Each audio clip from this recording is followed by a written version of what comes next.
distant lands.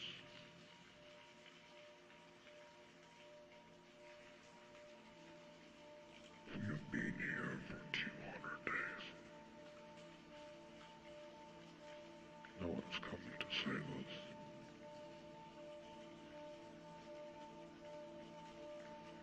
This place is rotten.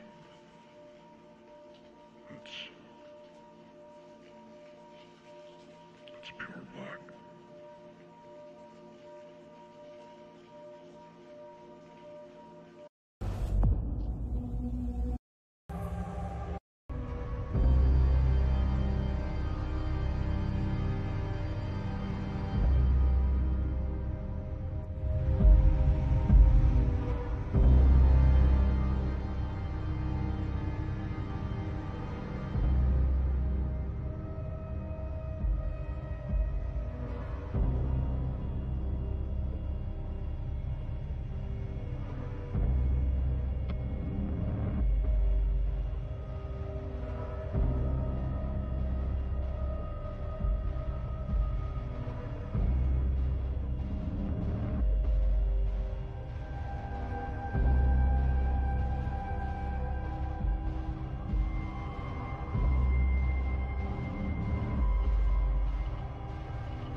Hello.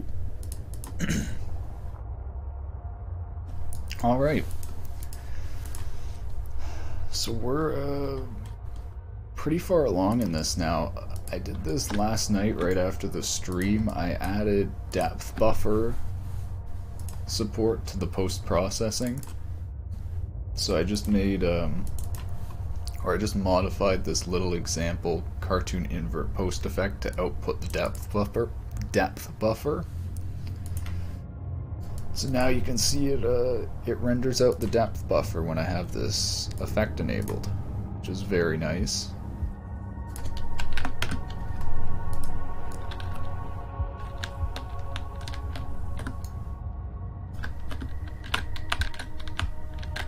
Where is that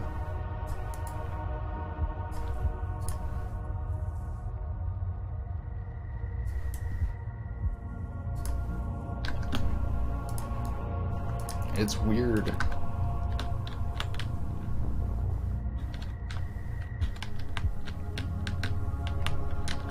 Oh, that's where the noise is. I was like, where is that noise coming from? It's just a really small shadow and my camera's right here.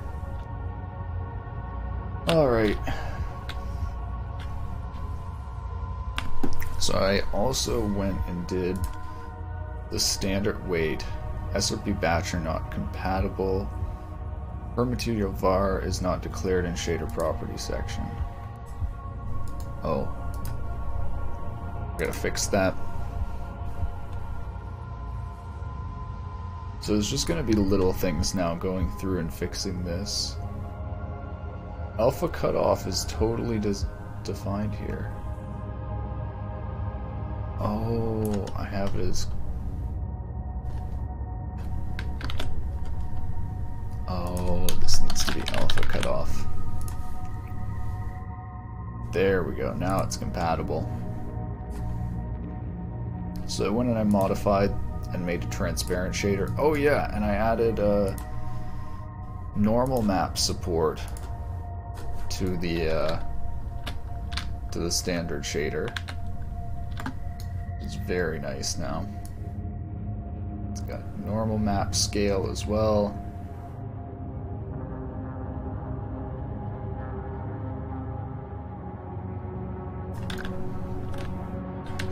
Looks pretty good, I think, even for cartoonish.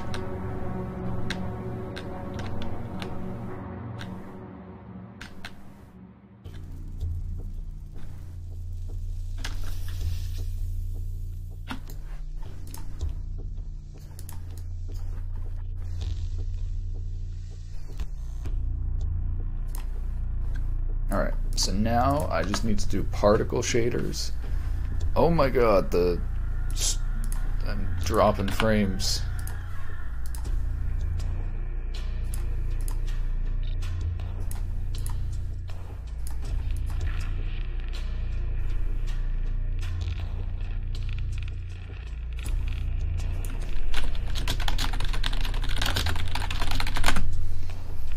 Huh.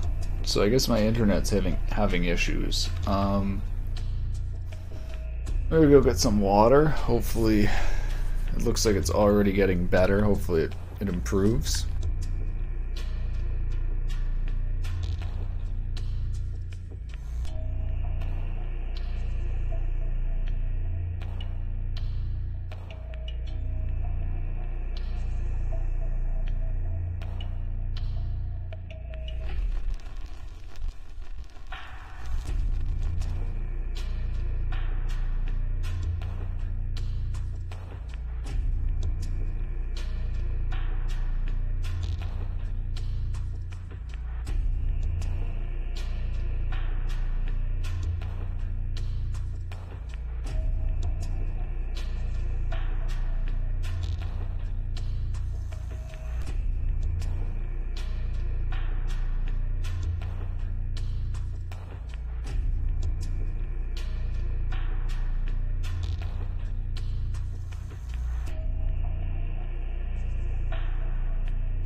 Huh. Still look like I dropped some frames. That's crazy, because like all this morning I didn't drop any frames when I was playing Splitgate. I keep wanting to say Spellbreak instead of Splitgate.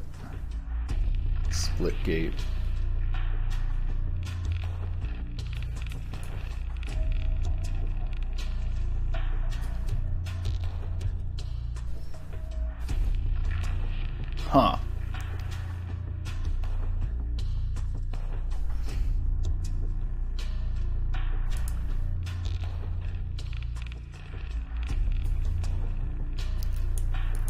I don't know. Hopefully I don't completely disconnect from the internet. Alright, actually, so I almost forgot. I'm not properly loading in sphere lights.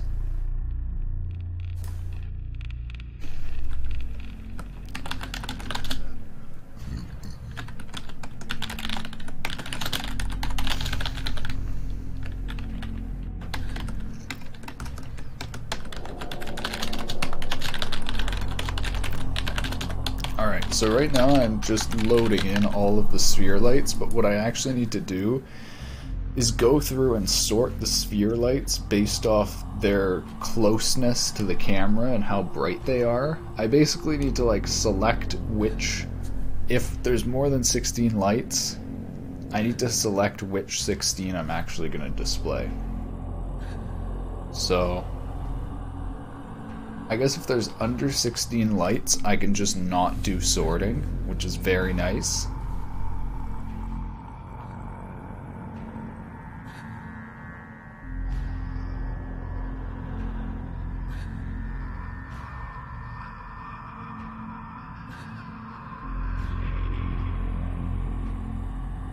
So I guess I'll check if lights under the max sphere lights, then we don't need to sort them.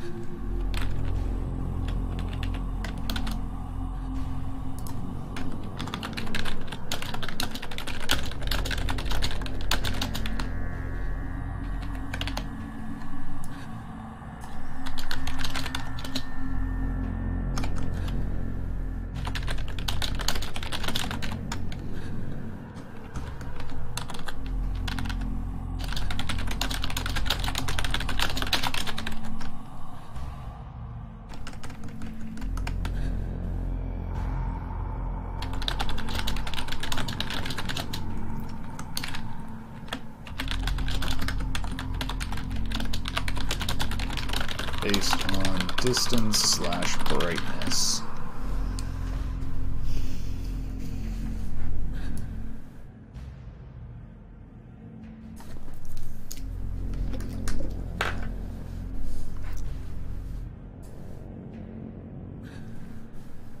So I'm gonna need a key array, and I think I'm gonna need a float array as well for doing this.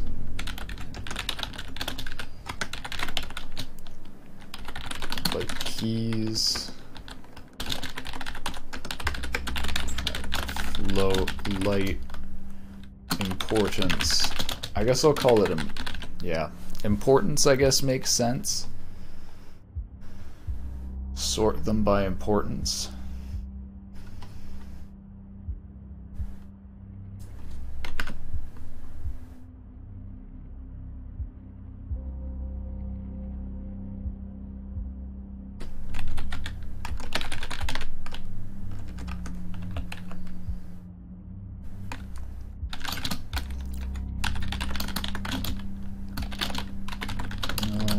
Or we need to resize it.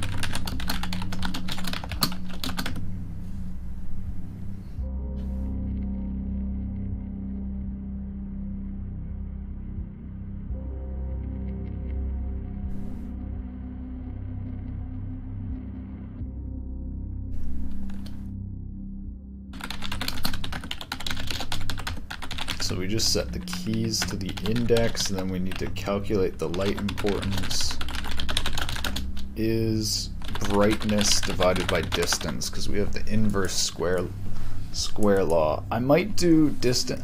I could do distance times distance, but I don't think it would matter, because everything would be compared to itself. Maybe distance times distance might actually be good.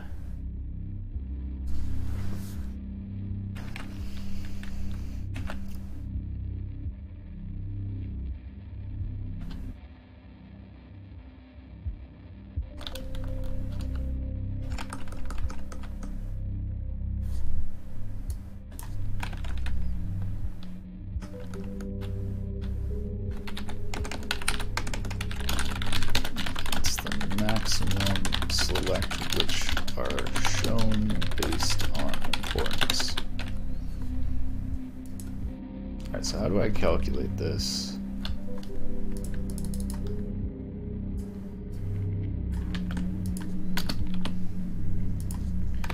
I guess I need to take the radius into account. I basically need to almost do the lighting equation, I think, in here to calculate the importance, because the importance is basically the lighting amount.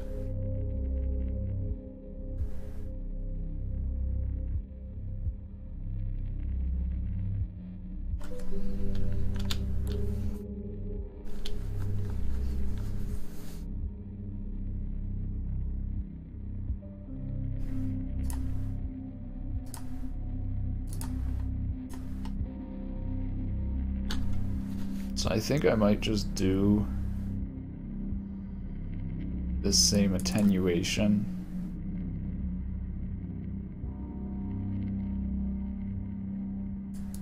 Divided by this, divided by radius.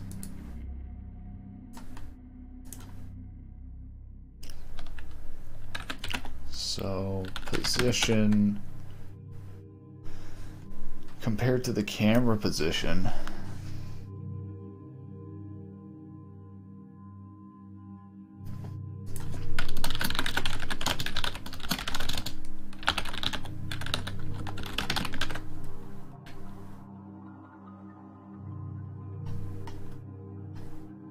Do I get camera transform anywhere here?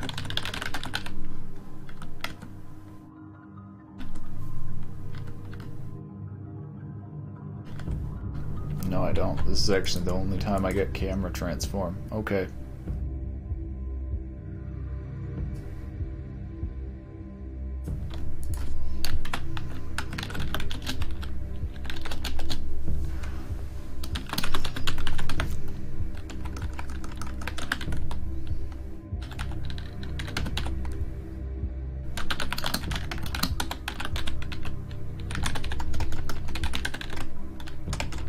I guess square magnitude is what I'm actually looking for.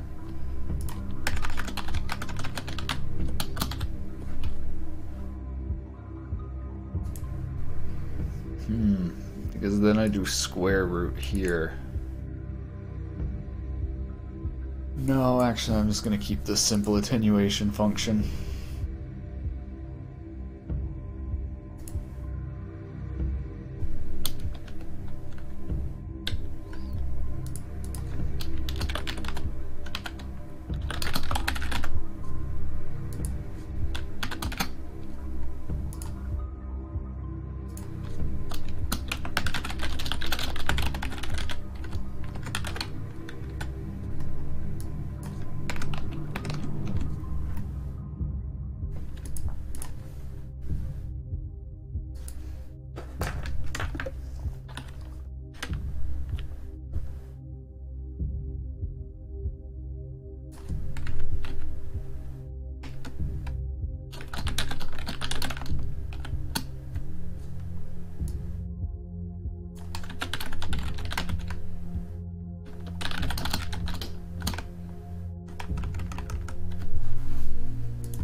Yeah, so I think that's it.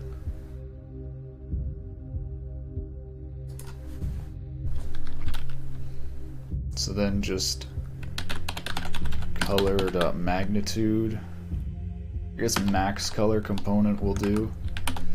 It's weird, do they not have... I guess grayscale might be what I'm looking for. I'm just going to do max color component.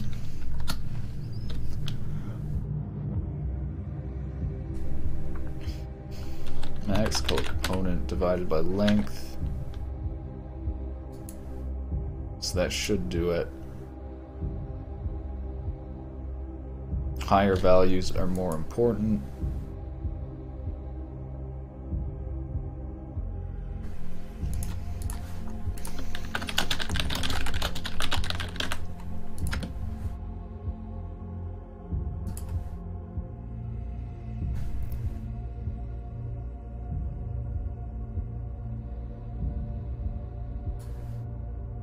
Okay, so I'm looking at comparing these backwards in descending order, so I think I can do that by adding a negative to here. We'll see. Light importance values and keys for sorting. Sort by importance.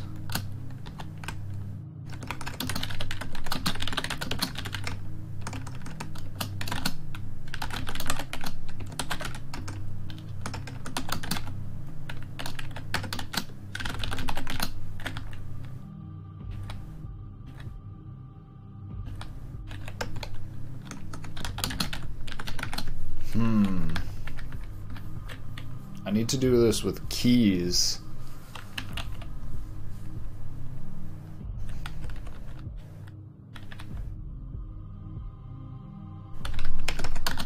But it doesn't have the option with keys.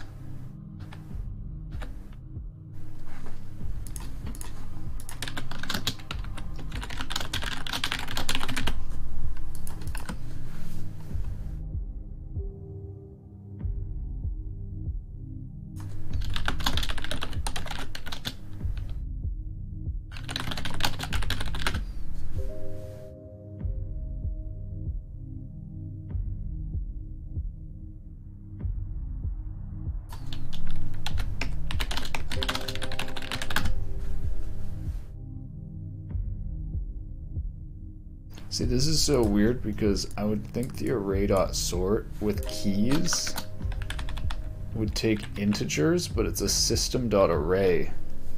So does that mean like the keys can be strings too?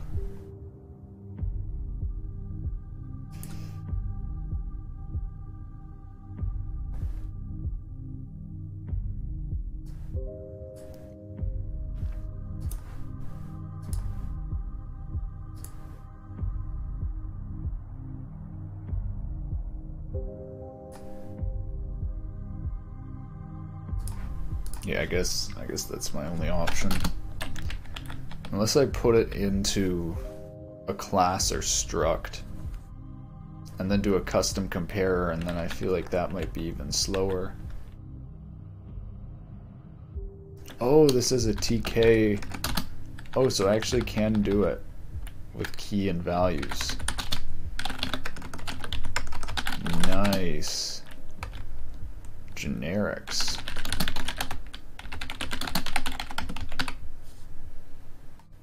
Oh yeah, and then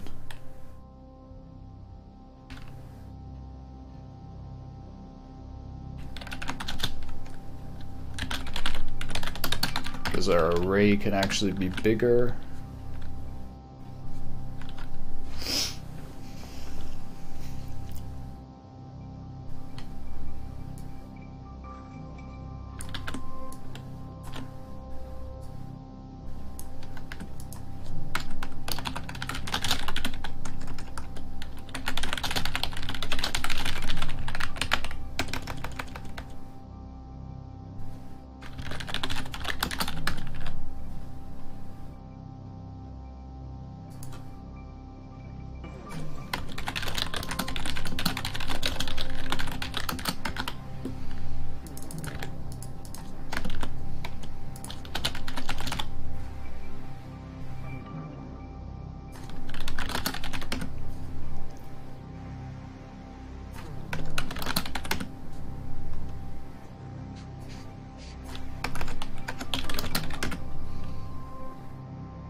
Wait, so let me think about this.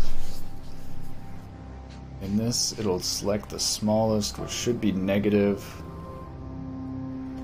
Alright. Hopefully this will work.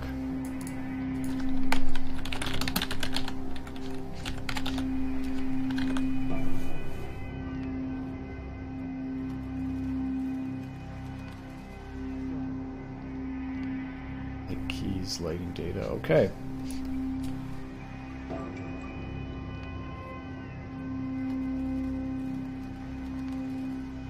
So I'm going to test this out now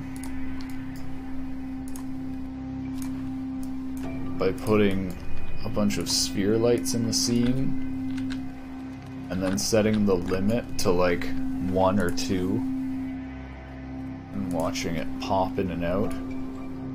So yeah, if we set it to 0, see, it disappears.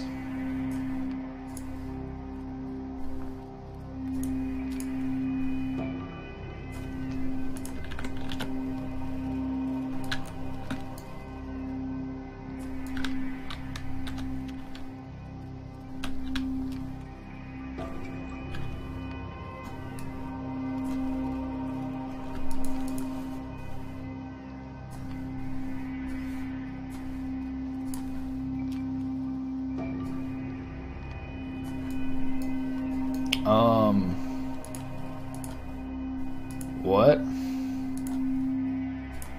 Okay, something is broken. Something is definitely broken. So when I add another sphere light, it doesn't add another sphere light, it makes the current sphere light red. That's a bug. That's a really weird bug. I wonder if it's the sorting by light importance here. If we take that out,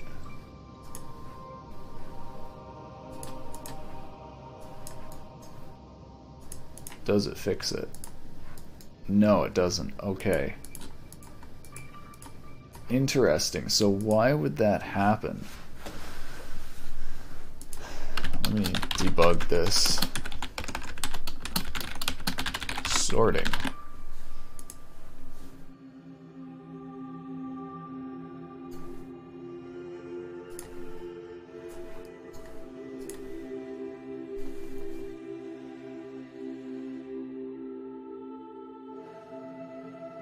All lights can fit. Lights bigger than small light count.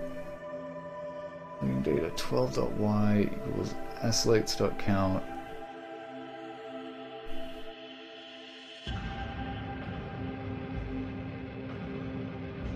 Oh, I'm not doing LD++ here because I wasn't encoding data anymore. Okay, there we go.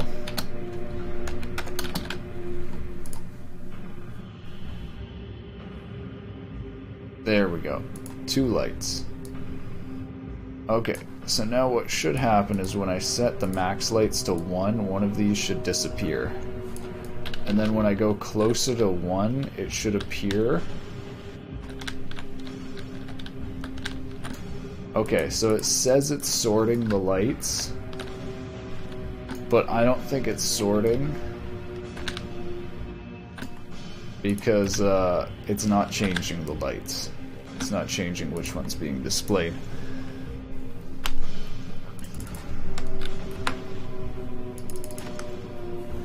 Select which are shown based off importance. Camera transformed, up position minus camera position. Magnitude divided by length.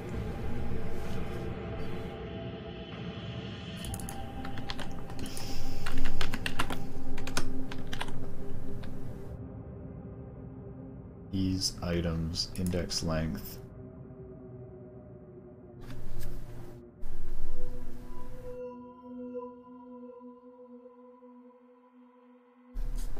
Hold on, I'll be right back.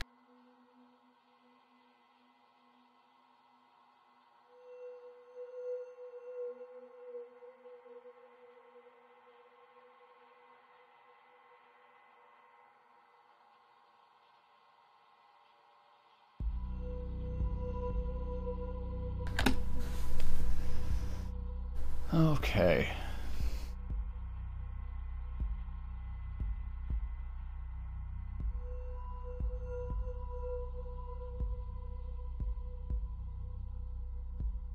I guess maybe I should look at this before and after sorting.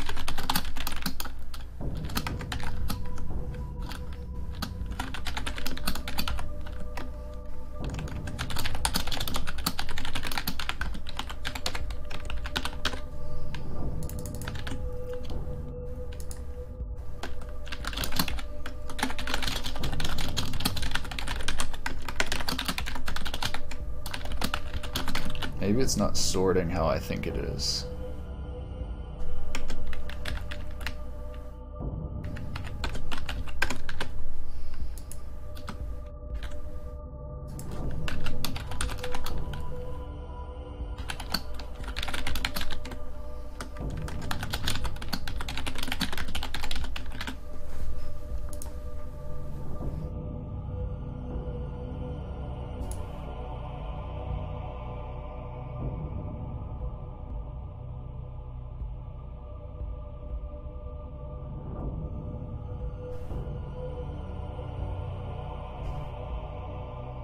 Oh, maybe it does sort biggest to smallest.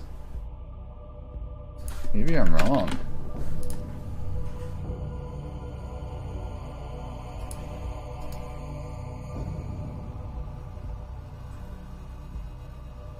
That's weird. It almost seems like it's actually not sorting it.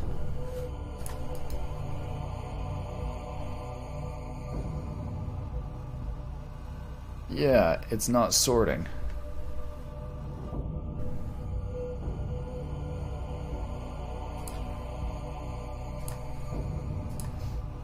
Or maybe it is and I just don't realize it.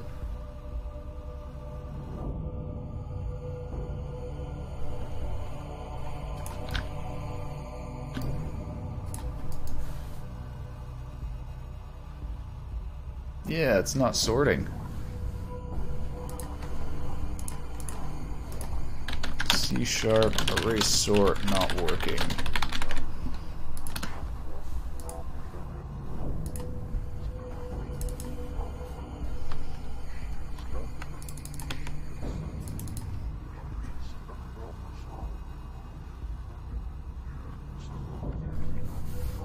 Index length.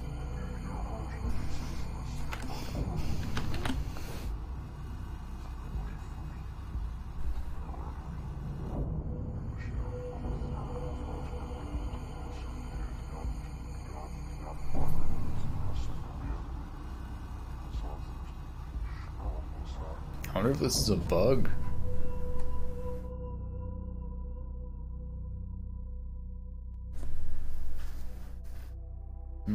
Keys, items.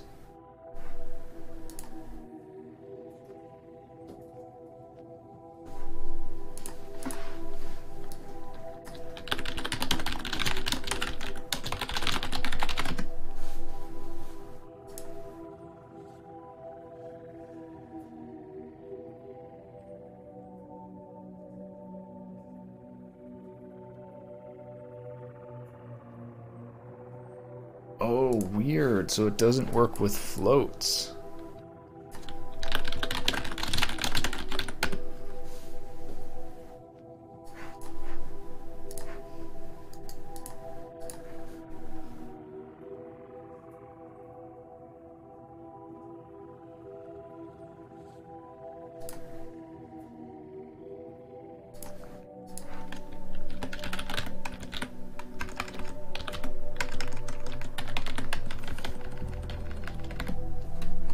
I wonder if it just secretly doesn't work with floats.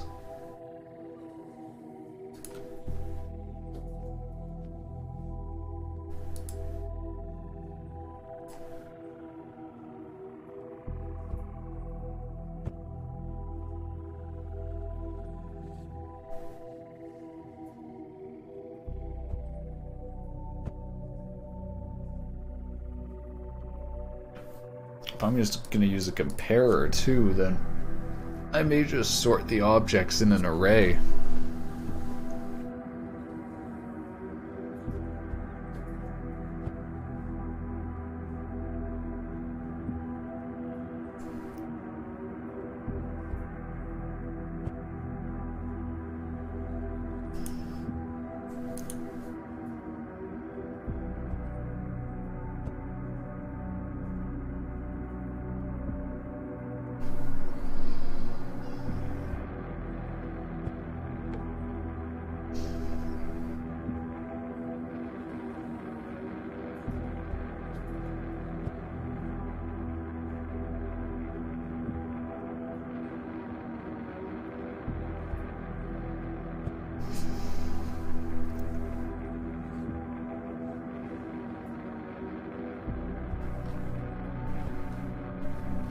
I guess I'll debug this right here.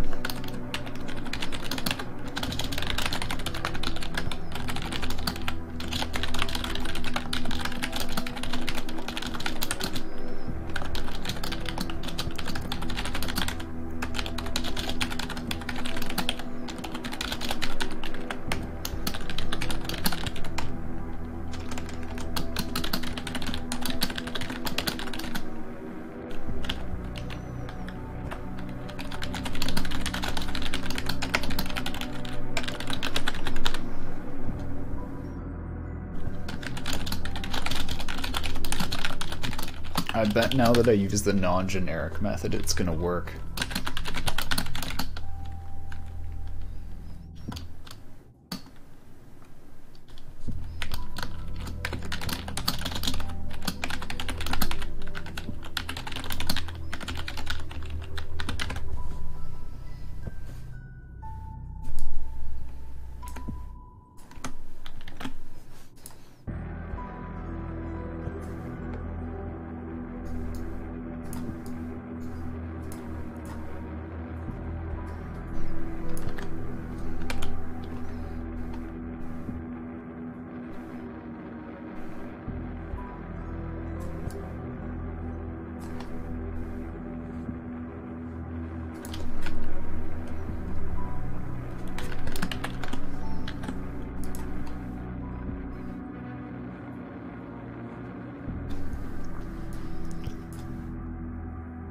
Zero, 1, 2, 3, 4, 5, 6, 7, 8, 9. So now what if we flip them around? Does it sort in descending order?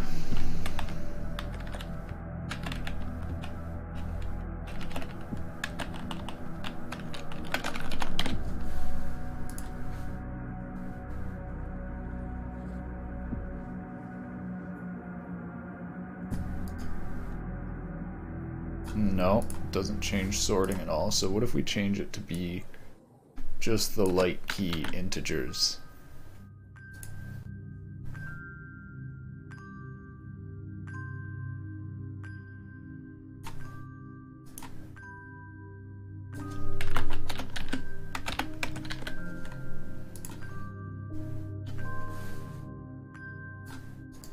Yeah, I think this only works with integers. So it's working now.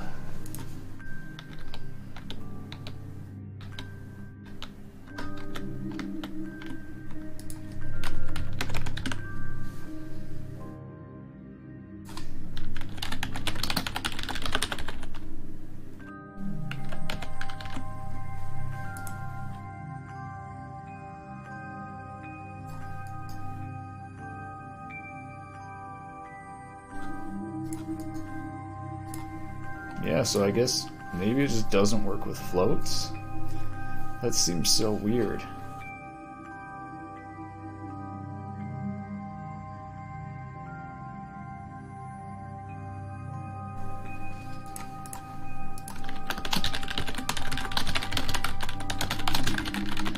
What if I...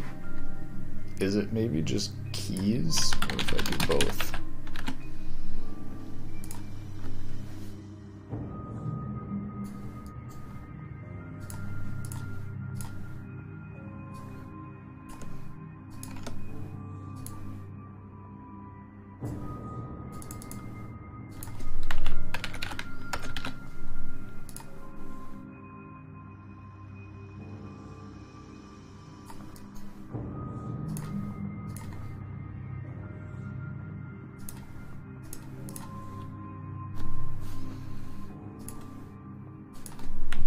Yeah, I think it's just not working with floats.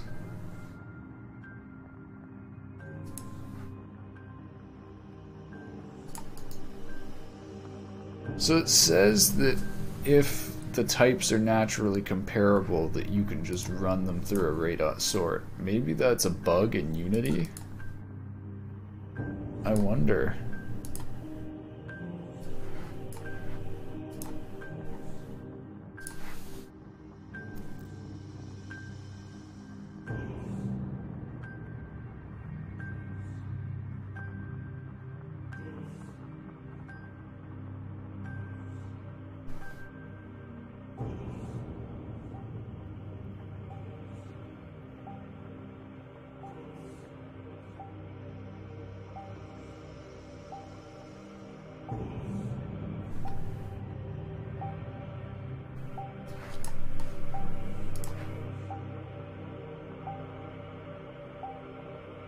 Hello, Kappa votes.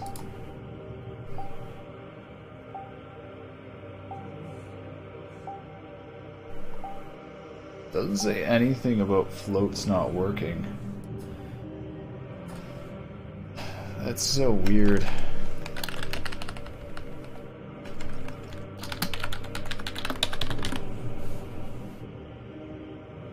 Maybe keys is different than what I'm thinking it is.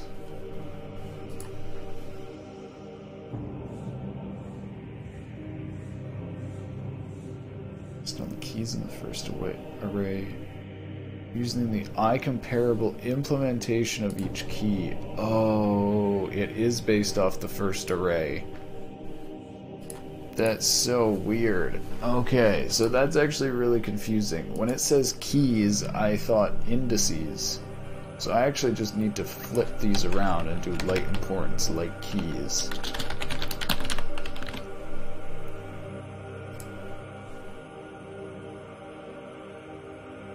Yeah. Oh my god. Okay. I guess... Always read documentation. Don't make assumptions.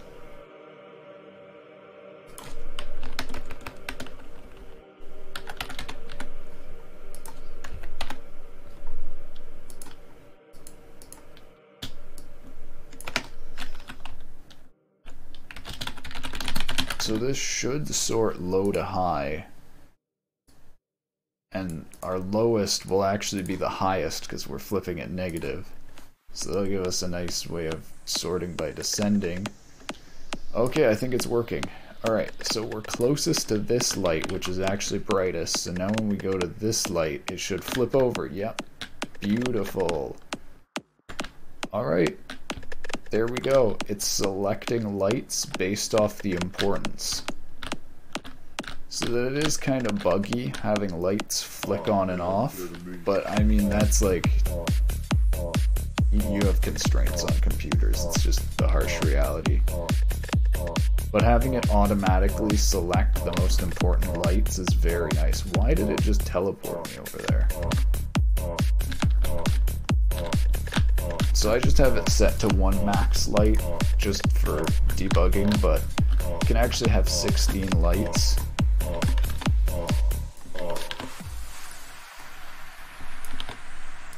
Due to some violent content, parental discretion is advised.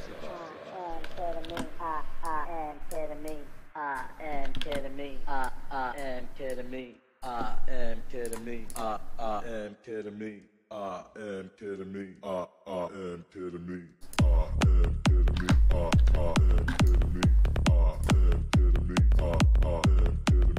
So now, yeah, you can see the lights disappear.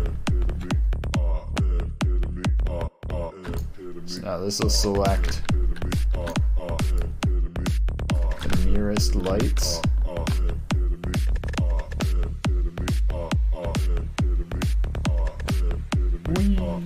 Alright.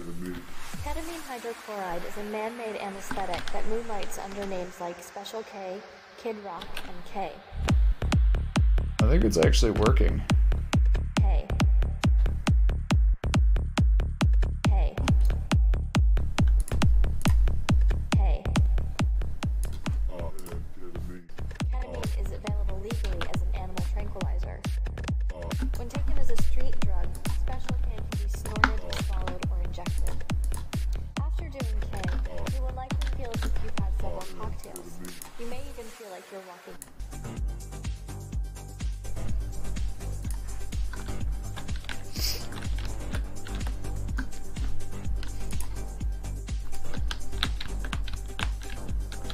Alright, man, I'm so like, I don't know what I'd say, paranoid. I'm like, oh, there's still like things I need to, there's stuff that's wrong. I'm curious what this line is going across here. I think this is actually the normal. This triangle looks to be the halfway point between the cube, maybe.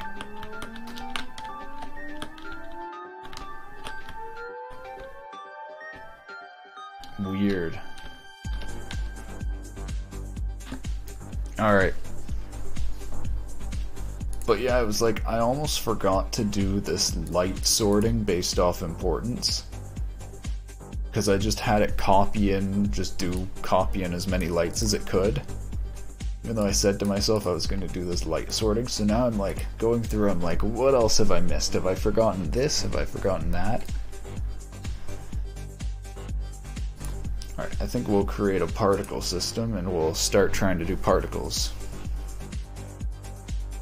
And do a particle shader. I do think that's about the last shader that I need to do. Okay, yeah, so we can see the particle is completely invisible because we don't have a particle shader.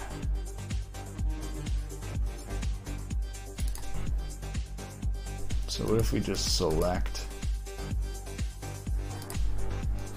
our new material? That actually works.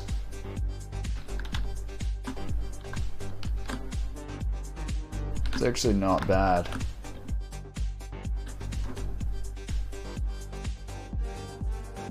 Oh, cool, and the particles are casting shadows too. So this is actually so nice. So this does just work somewhat out of the box, which is very nice. But yeah, the hard part is I'm actually going to need to go into Unity's shaders and look at what their particle shader does to make sure that I'm actually doing the particle shader as a particle shader should be done. So we're going to go into Unity's built-in shaders. And I don't think I'm... oh wait, maybe I will be able to find particles. Okay. So we'll just do particle add maybe. Transparent rendering, cull off. I think one of the things it does is pass through vertex color. That's just one of the main particle differences. Oh yeah, and there's soft particles. So I actually could do soft particles because I have a depth buffer. Do I want to do soft particles? I mean, Unity has the option built in.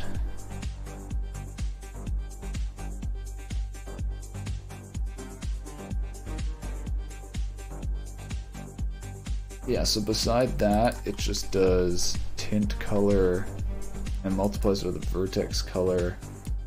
I wonder if it multiplies it by 2 because it's an additive shader. I wonder if the alpha blend doesn't multiply by 2.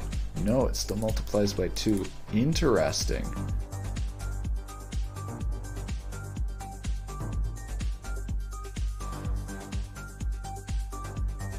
Alpha should not have double brightness, but we can't fix that legacy behavior. What does it mean by half brightness? I actually think I noticed that some things didn't seem completely bright. I wonder why it multiplies by 2. Hold on, I'll be right back.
I just realized HLSL has saturate instead of clamp.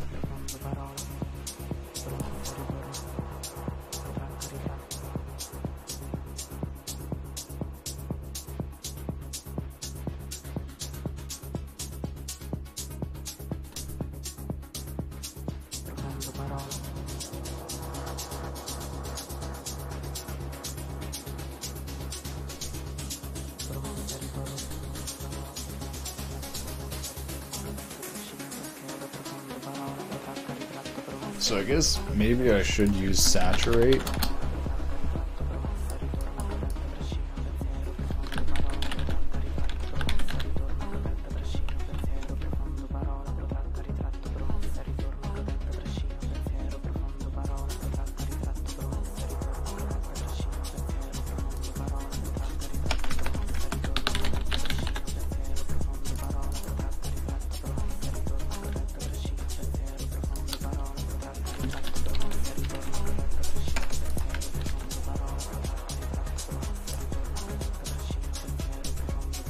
So I think all I need to do is just copy the standard transparent shader.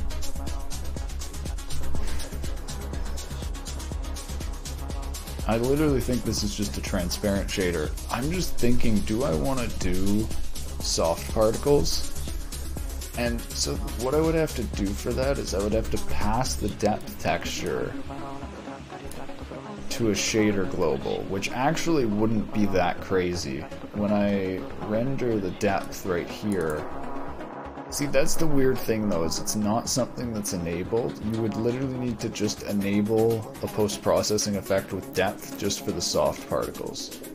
But then the interesting thing is, it's like, yeah, once you have the depth buffer, why not have soft particles when the slow part is rendering the depth buffer? I'm thinking that not doing soft particles is better because you'd have to run... Like, I could do an if-def like this, but it would just create way more shader variance. Yeah, I think I'm gonna keep it simple.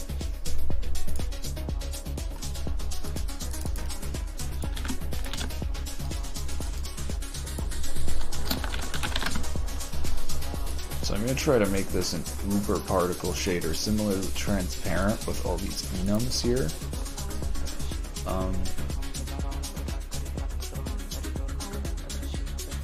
So what I need to look at is what values tint color and main texture.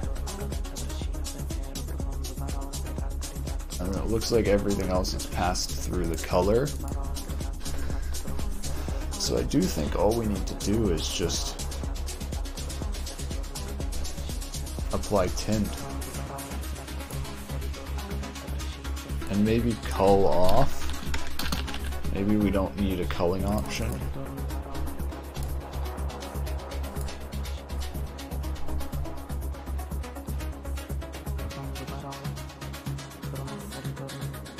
I wonder if there's a reason that it's cull off.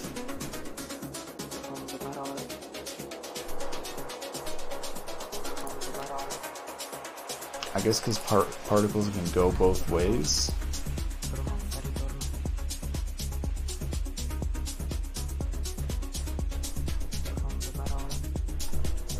Tint color and main texture.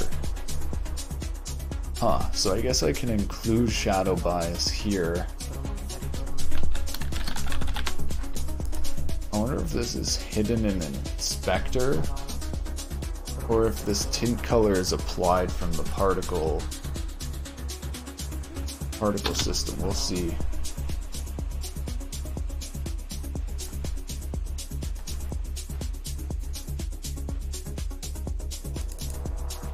I wonder, I guess I should have a mission so particles can be emissive.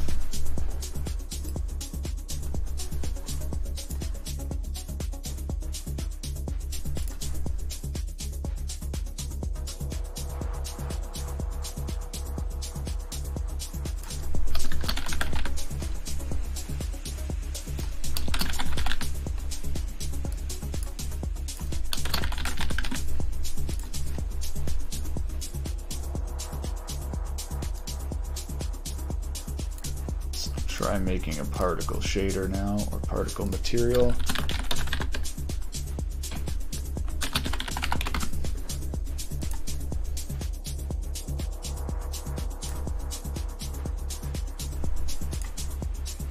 I forgot to give it a custom name.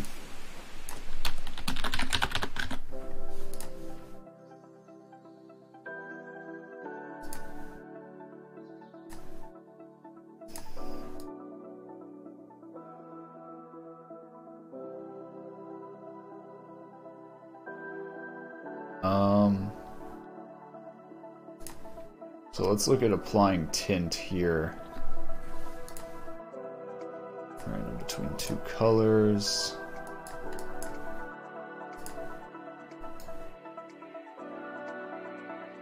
Doesn't look like it's applying it.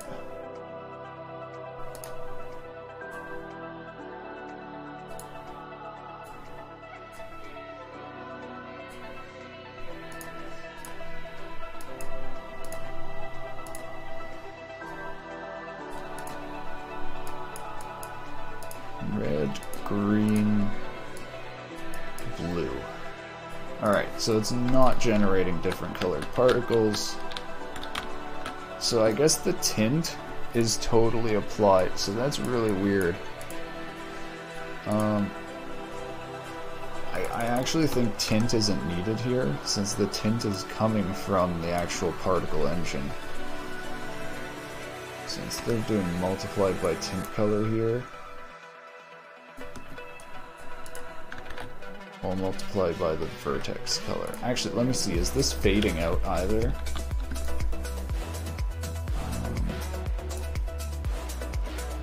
Color over lifetime. So fade out alpha at the end. It isn't doing any fading. This actually could be because it isn't set to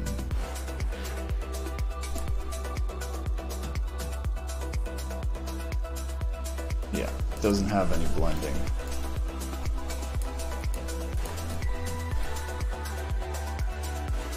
So I'm actually going to change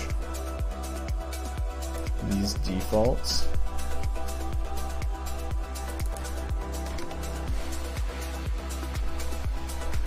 I'm also going to change the transparent shader default, because I just realized it's kind of dumb to make a transparent shader and then the default blend mode is regular overwriting. So let me count this. 1, 2. So I think I'm going to set it to alpha blend at the beginning.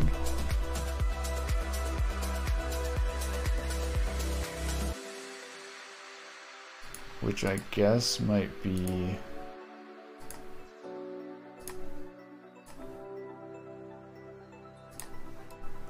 source alpha 1 minus source alpha. I think so. I gotta be honest, I actually don't remember exactly what alpha blending is.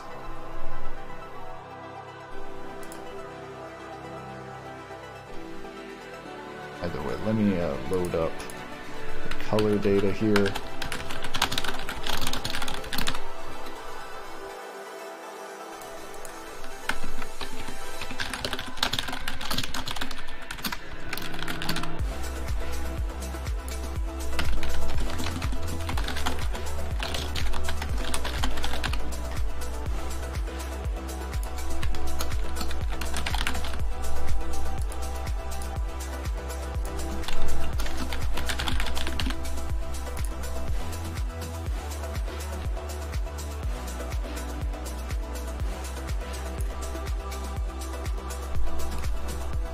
No, there's still no color applied. Huh.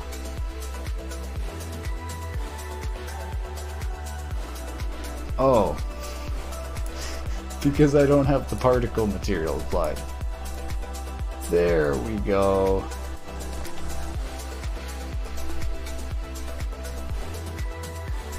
What are these flashing lines popping up? What? Why is this is flashing every like How do I disable the outlines? I think it's... Yeah, I guess it's the selection outline that's bugging out. Educate me, bro. Hello, I am Ben. I'm having enough trouble being educated myself. Okay, so it's turning... Alright, so the lighting is based off the direction, which isn't bad. I guess maybe I could add an option for flipping the lighting normal. I feel like some people might actually like that. So like right now the particles light up when they're facing towards the light. I feel like some people might want particles where it actually shines through. Yeah, I might add that as an option.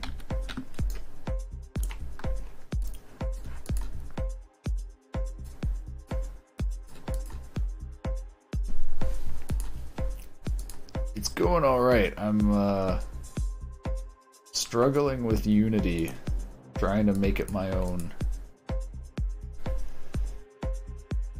Okay, so I think all of that works. Let me just be sure about these shaders, or these blend modes, I guess. Source alpha 1 minus source alpha. Yeah, it's source alpha 1 minus source alpha. I remember now. Because if I do source alpha here and 1 minus source alpha here, it goes backwards, it fades in. Alright. So this is 0, 1, 2, 3, 4, 5. Identify these by numbers. 5, 6, 7, 8, 9, 10. So I think 5 and 10.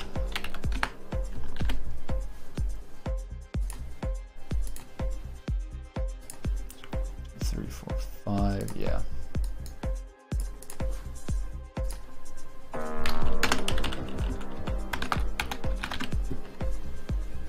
Alright, and I'm gonna add a normal flip. Oh, wait.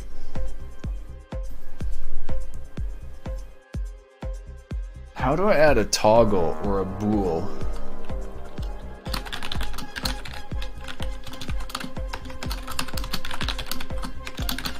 So I know I can add float like this. There might be a toggle. There must be a toggle option. I need to look this up.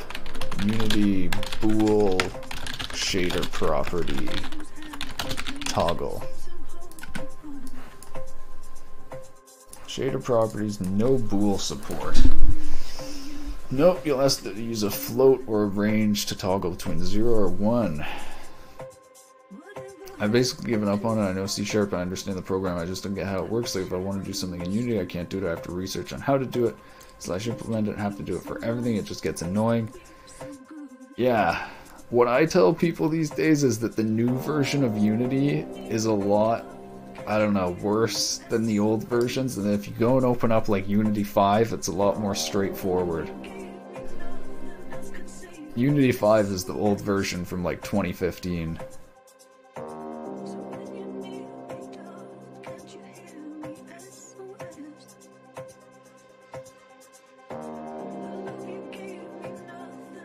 Material toggle.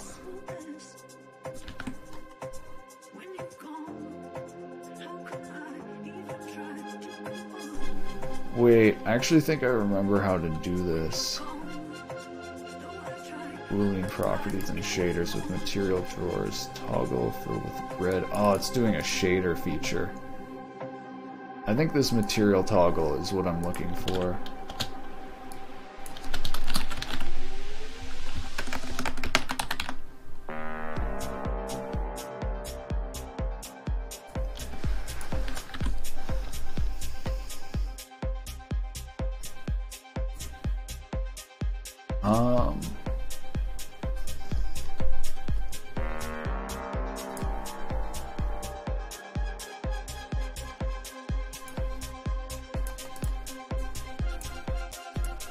That's weird. That's weird. It changes. It's kind of laggy. Okay, but at least it works.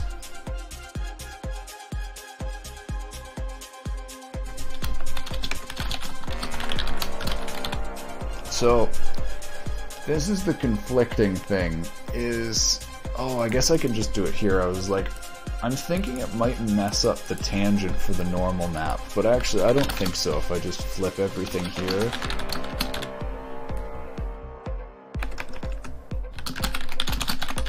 So if normal flips bigger than 0.5, then we just flip normal to negative. So this will make the light. So instead of having the light go when the particles are facing towards the light, it should light it up here, yeah, when the particles are away. Perfect. Very nice. So now it gives you the option of which way you want the particles to get lit. I actually can't believe it. I think the particle shader's done. And the reason I can't believe it is because it basically means this render pipeline's ready. At least for the most part. Source alpha, 1 minus source alpha. If we do GPU instancing, does it still work? It does. Let's go through. Is everything compatible with the batcher? Compatible, compatible, compatible, compatible. Not compatible. Material property is found in another C buffer other than Unity per material. Let's check that out. Is then the terrain billboard? Terrain detail billboard. Alright, so is this for project or practice? This is for project, I guess, because I went to go practice Unity, and you can actually see I'm getting errors from the Universal Render Pipeline. I went and tried the Universal Render Pipeline and the HD Render Pipeline, and I had huge issues with both, and basically, like, at the beginning I actually went to go just mess around with making a little game. And I was like, oh my god, I'm running into so many issues with Unity, and I ended up focusing in on a bunch of the issues were coming from errors in the Universal Render Pipeline. So I was just like, okay. Eventually I was just like, well, my issues are coming from the render pipeline, so let's make a render pipeline that does what we need and nothing more.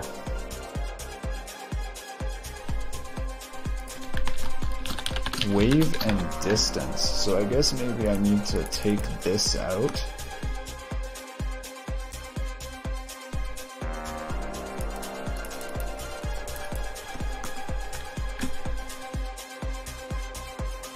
And do I need to take that out of the other shader then too?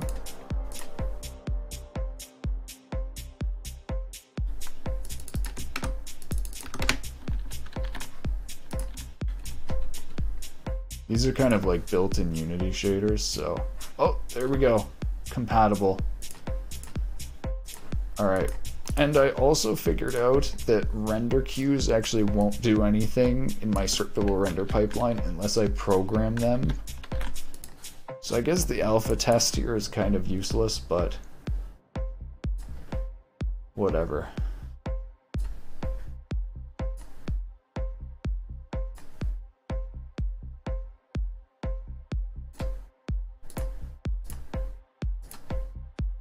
I was thinking, like, I guess I'll test additive particles and stuff just to be sure.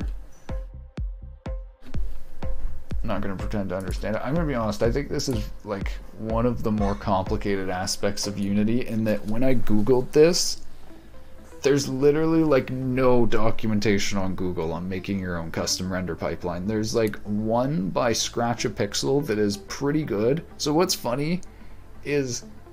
a third-party tutorial on this person's blog, Scratch a Pixel, is better than the tutorials from the Unity documentation on how to create a scriptable render pipeline. In the Unity tutorials, they actually forget to tell you how to do certain things, like how to have UI and gizmos render as well.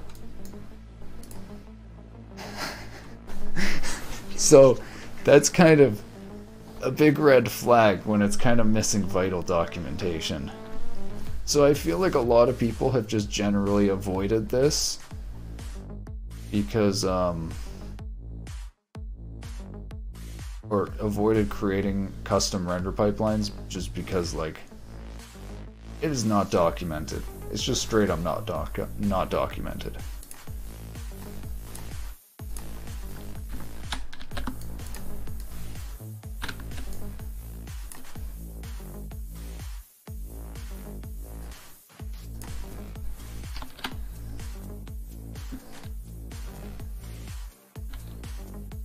Oh, I can't see them because it's like... Wait.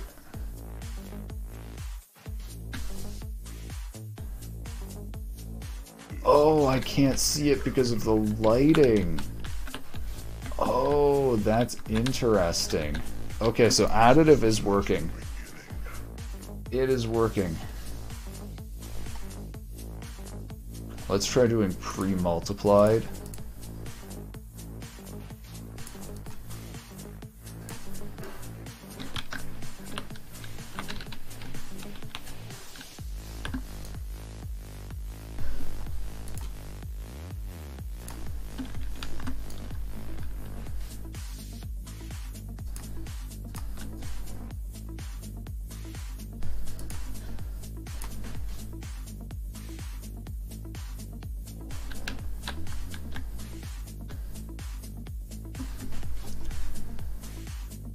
Wait, okay, so that's pre-multiplied. So are we able to do subtract here?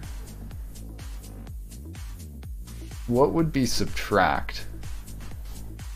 1 minus source color.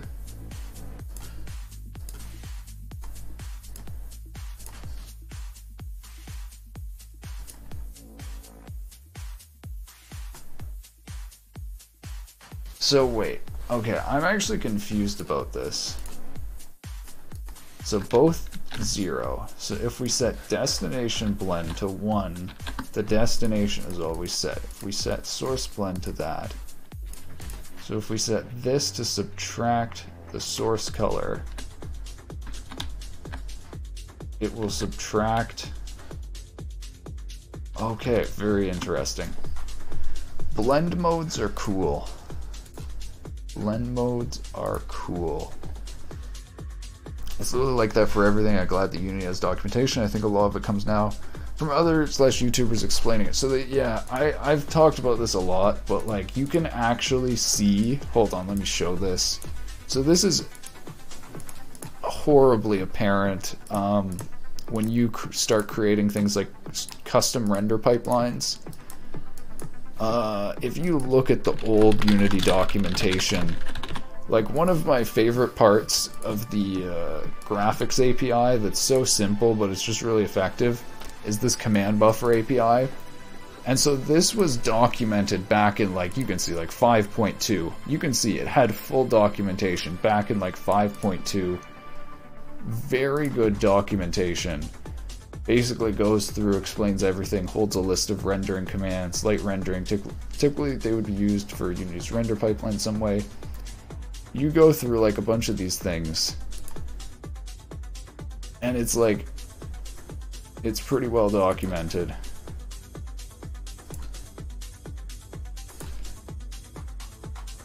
But then, if you go to the new...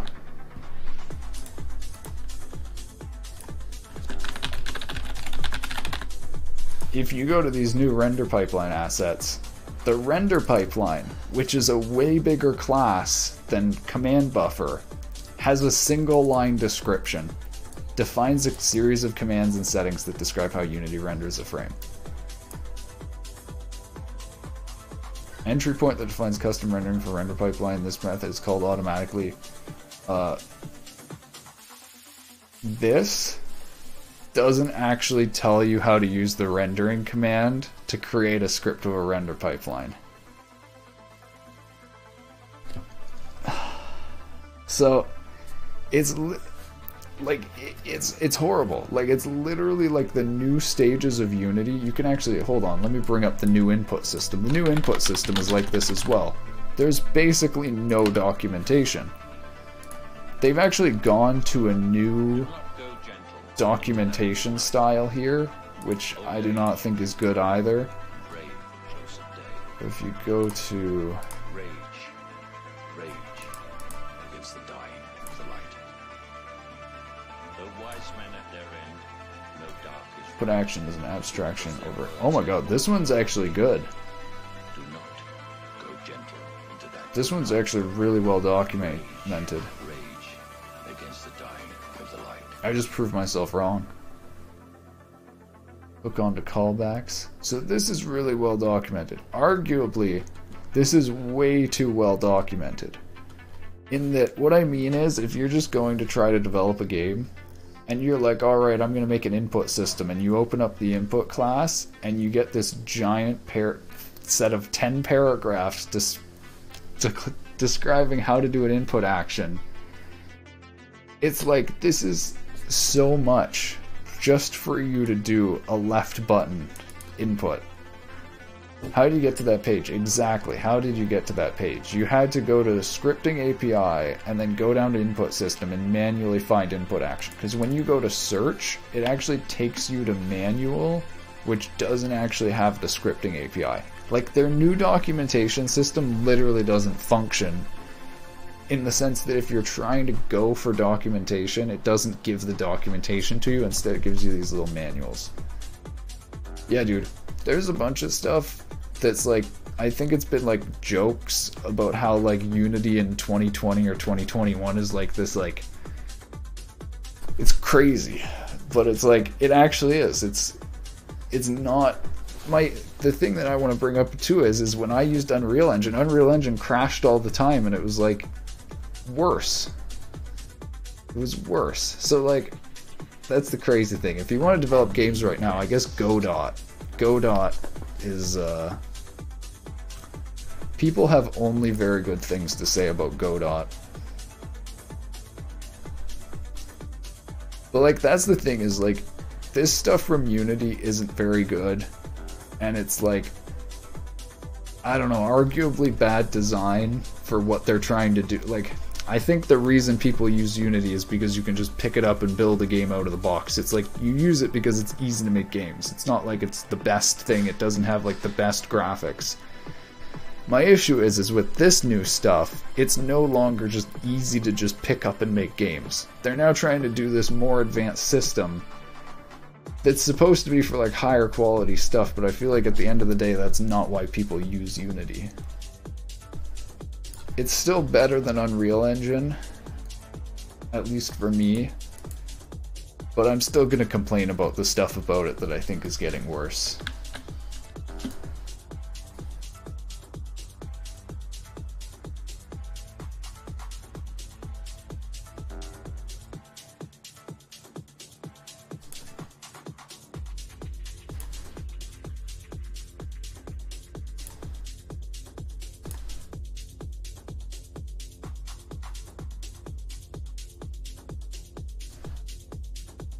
Okay, everything's working. So when I set pre-multiplied alpha to 0, it doesn't do any color blending, but when I set it to pre-multiplied alpha, it blends out the color, which is actually what it should do. There we go, pre-multiplied alpha. Thank God. Okay. I actually, like, I said this in the beginning, I'm very skeptical that I'm actually done this. It just seems too, like, I guess too good to be true.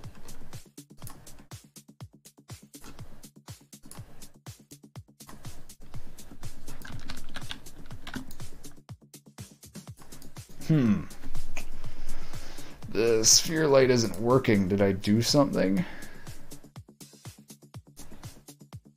Alright, well, it appears that lights aren't working right now. Oh wait. It is working, it's just incredibly dim.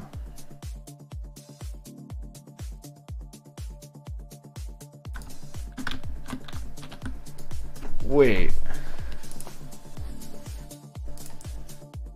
Is that from my saturate? Hold on, let me undo this for a second, just in case.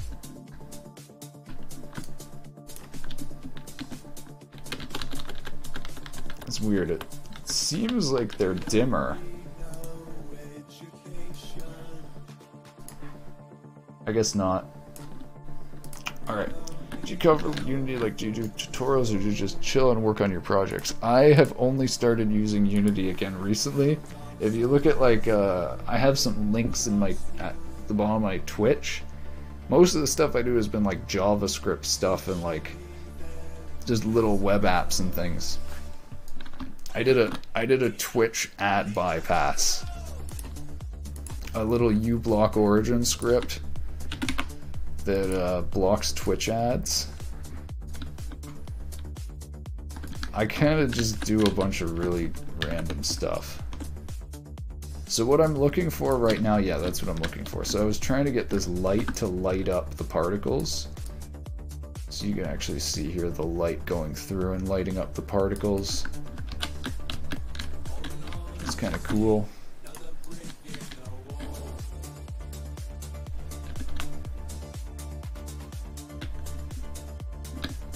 Alright. Like I said though, I'm very skeptical that what I'm doing is even working properly. I just I'm so used to things breaking and not functioning correctly. So I think the one thing I still want to do, so there's a bunch of stuff that I actually am just kind of leaving in that I don't have any post-processing effects built in yet. I think anti-aliasing is good enough. I can always make post-processing effects when I need them as my logic.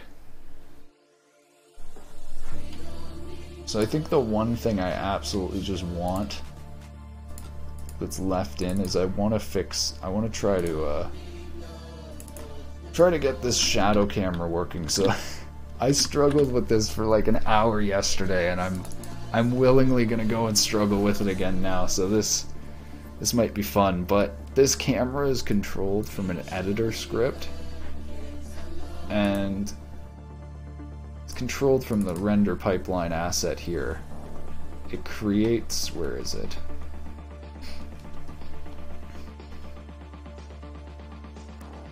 It creates the shadow camera if it doesn't already exist.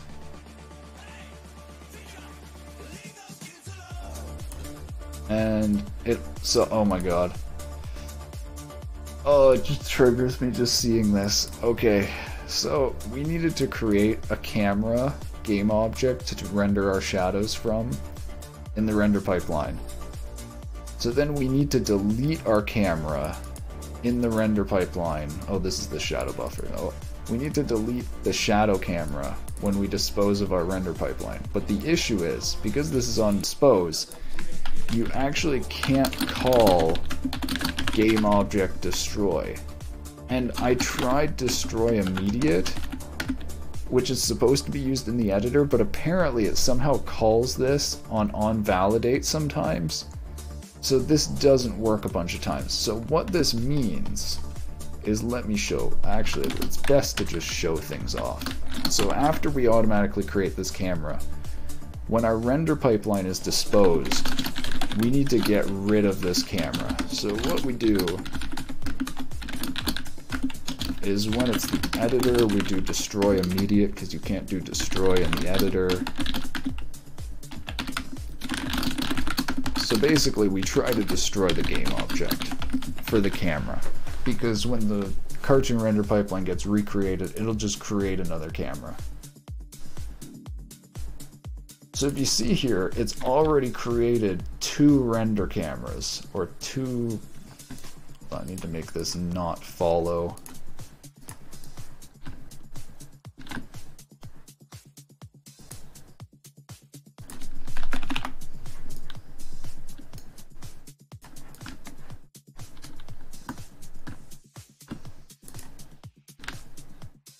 Alright, so when we click play, instead of deleting these, it's gonna fail and it's just gonna create another one.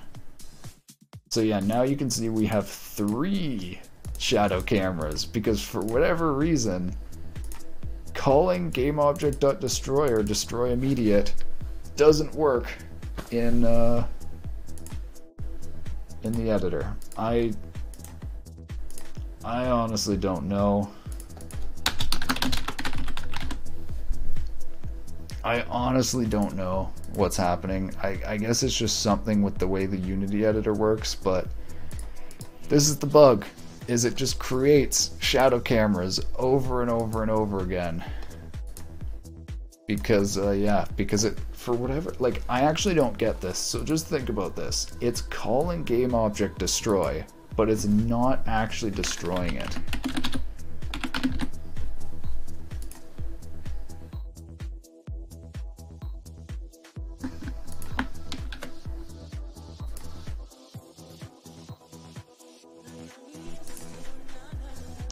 Oh my god, it deleted it there.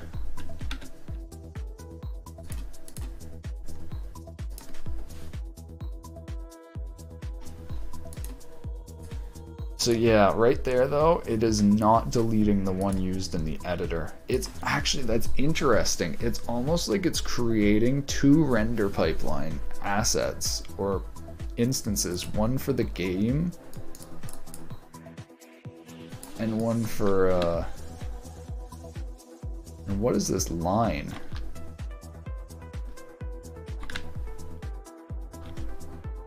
Hold on, I might have a shadow bug here. See, this is what I talk about when I say stuff might not be, okay, so yeah, this is a line at the bottom.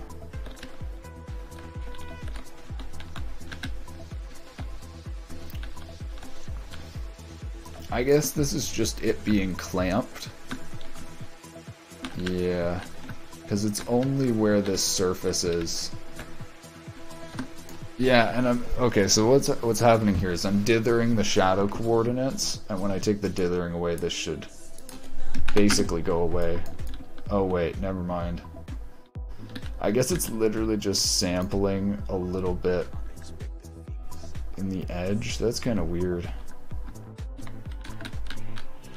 Let me check and see if this happens on any of the edges. This is Beyond Me Homie, Symptom on my way to enlightenment. This is, like I said, this is, most people consider this, like, very difficult.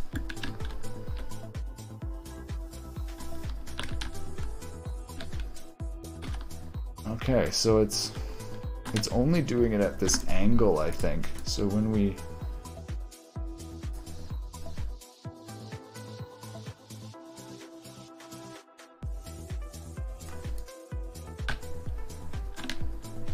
Does it create the line here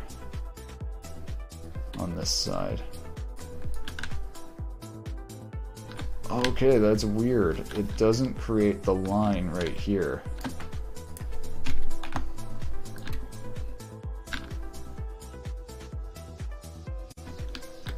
Okay, and here you can kind of see a line.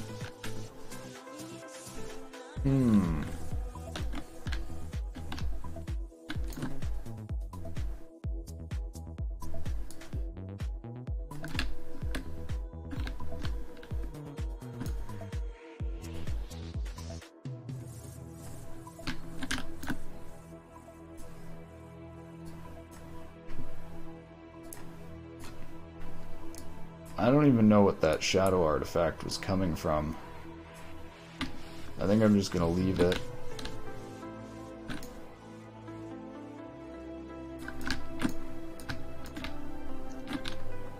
Oh, here we go. This line right here. What is that?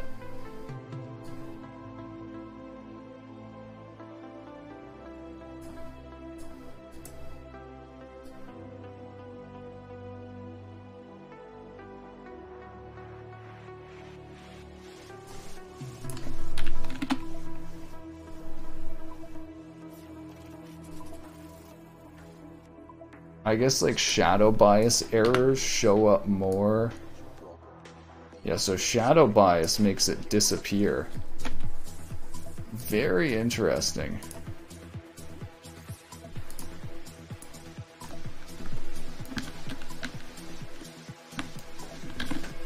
Alright, let's try and fix this.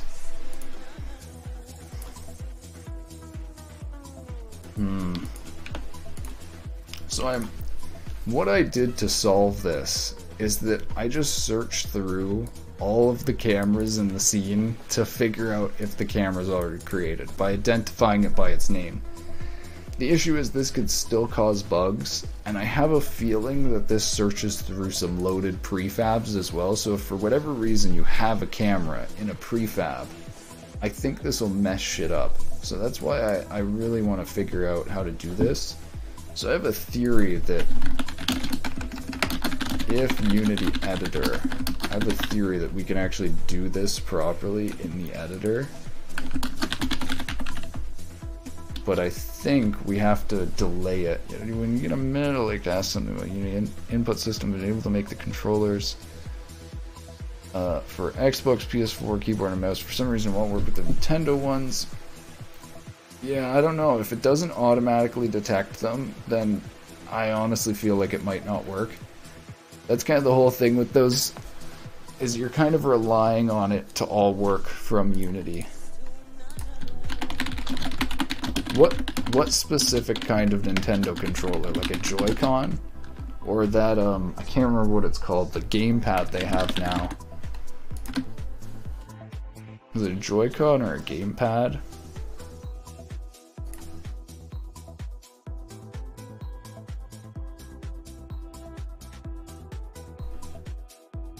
Yeah, so there's actually a post here for Joy-Con at least that it looks like Joy-Con isn't supported yet.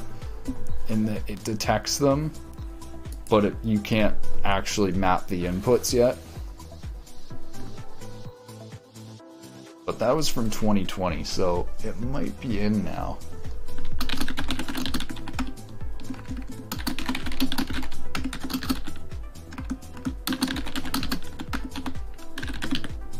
Yes, delay call. This is what I'm looking for.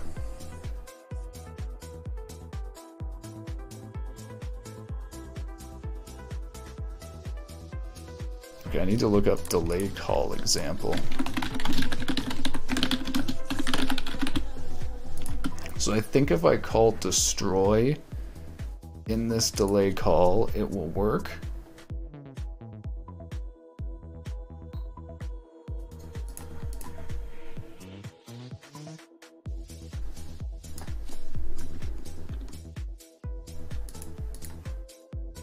Wait, how do I do delegate with argument? I want to pass in the shadow camera here.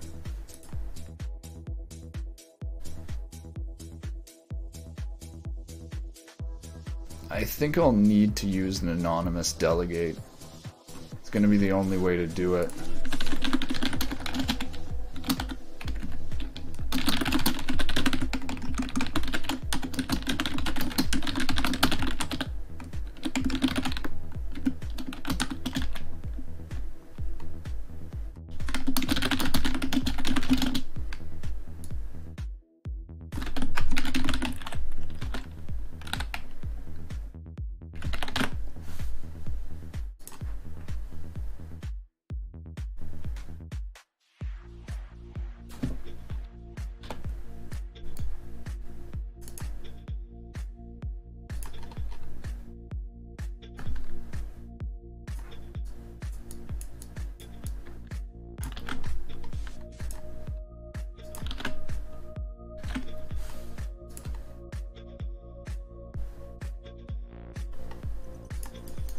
See if this works. No, it didn't delete. Oh no.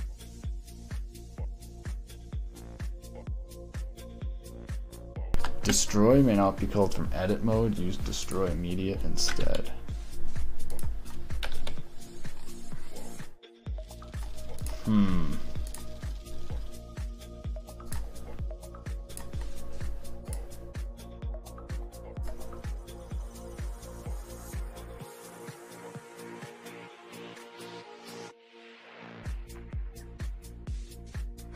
I wonder if there's a way for me to keep track of this.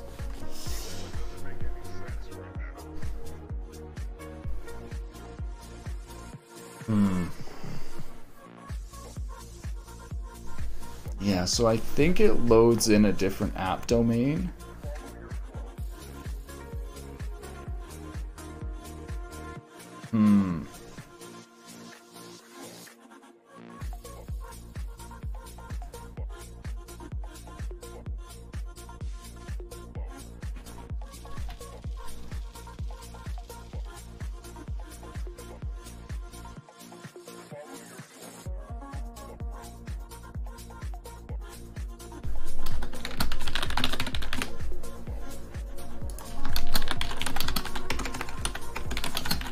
Debug this. Destroying name. So it should say destroying shadow camera.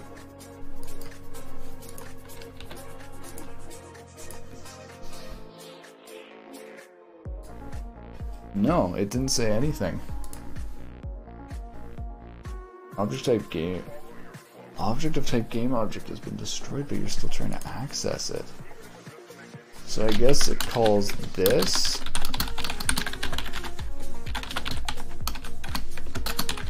Huh. I wonder if this is literally just not called because it's not disposed.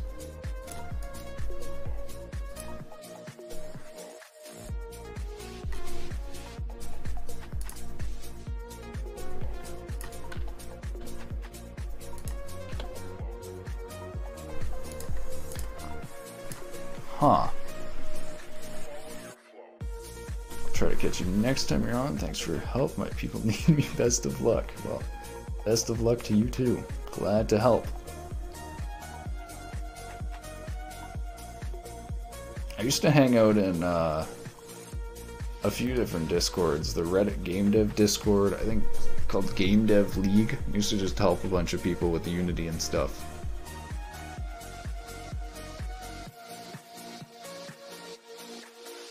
I am so confused about what you're expected to do here. This doesn't work.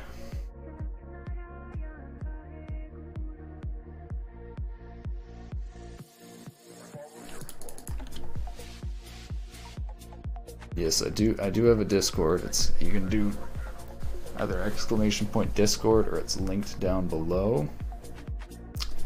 Yeah, it was called Game Dev League Discord. I actually don't go on it anymore because it's kind of declined, or I guess degenerated.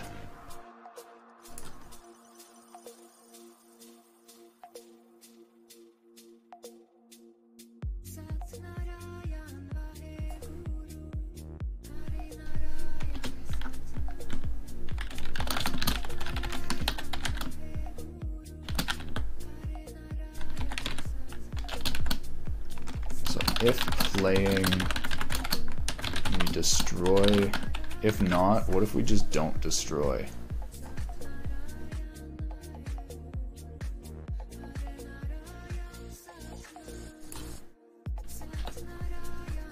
Try my best to bother you as much as I can. Alright. Oh my god, huh. So it just went ahead and it just created another one. I actually don't think there's any way to do this. Oh my god.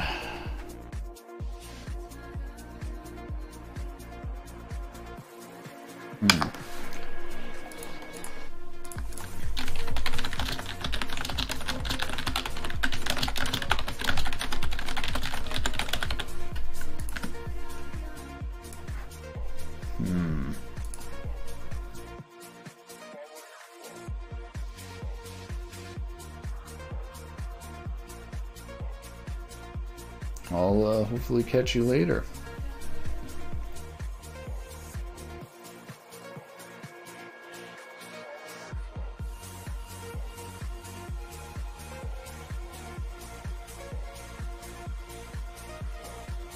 Yeah, so the main issue is it can't keep track of the shadow camera reference.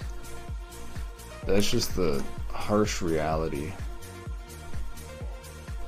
So, I don't know. I guess the only way is to do searching like this.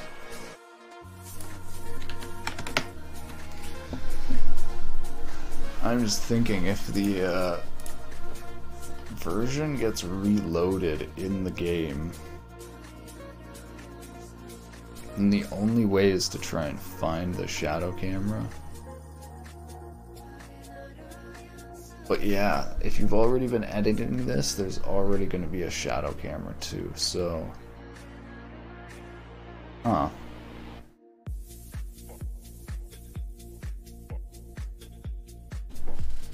I want to look if there's any other way besides resources.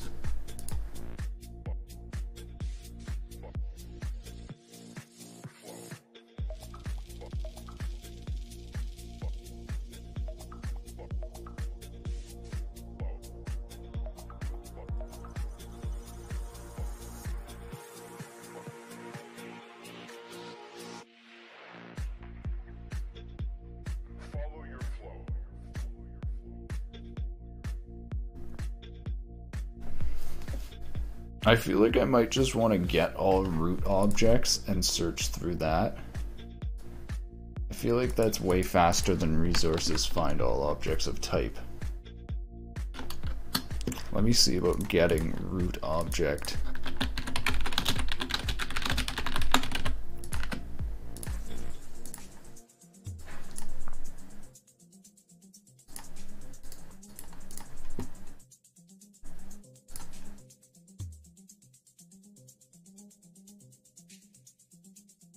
Get root game objects.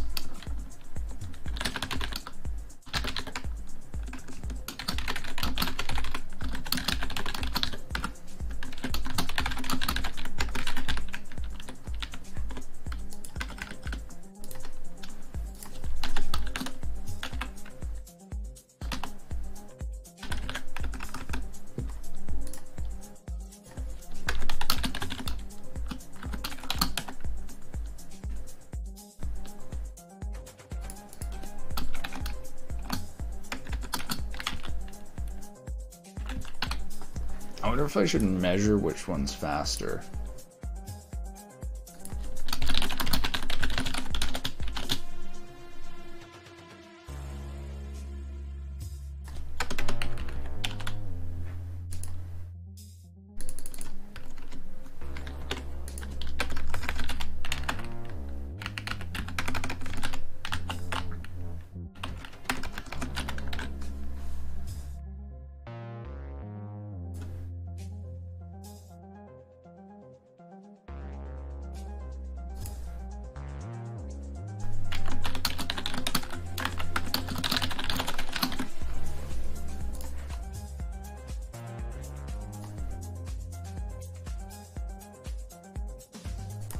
Alright. I guess we're just stuck with doing this method. Alright. Oh my god, I think the cartoon render pipeline is ready. I'm just thinking if there's anything else I want in this configuration file. I think it's all good. I think I could change the fog. Here I was thinking of making the fog, adding like an exponent option to the fog here, but I think this is good.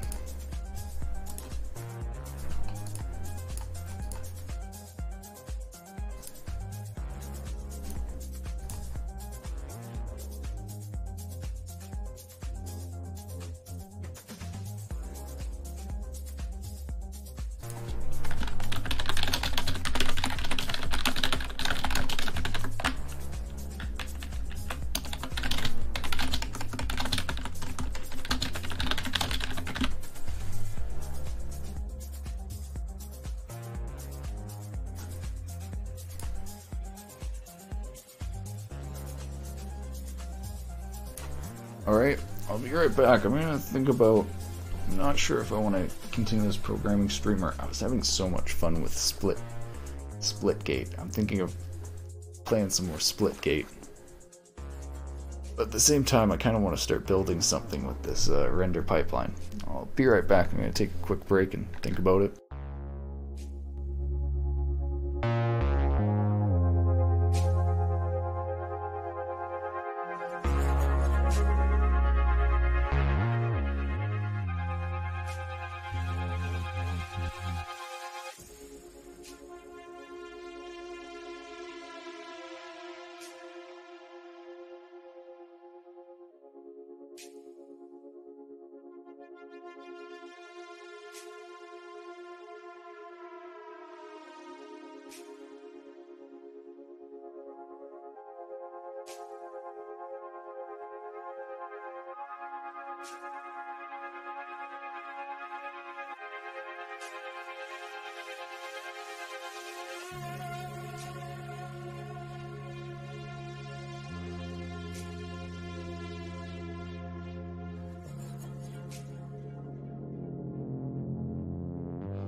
Alright, I'm gonna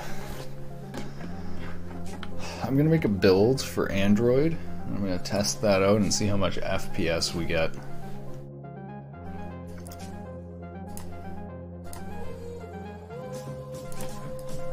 So I'm just gonna set up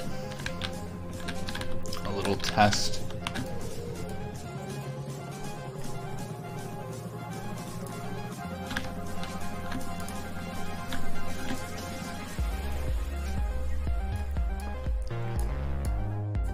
Make sure everything works.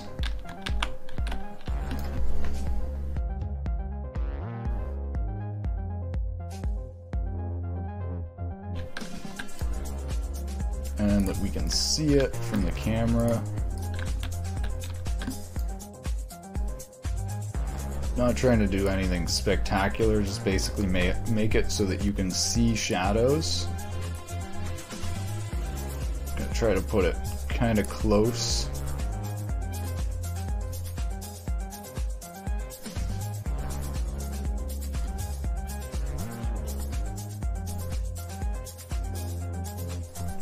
So you can see those shadows there. Be able to tell how high quality they are, or tell if they look any different, basically.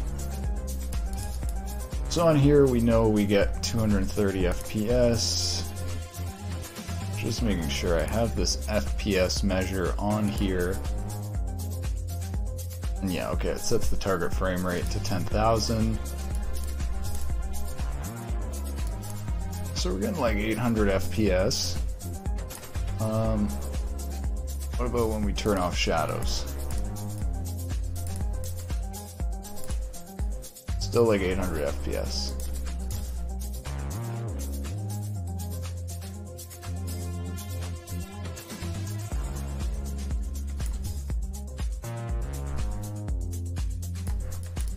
That's interesting. So shadows doesn't really change FPS.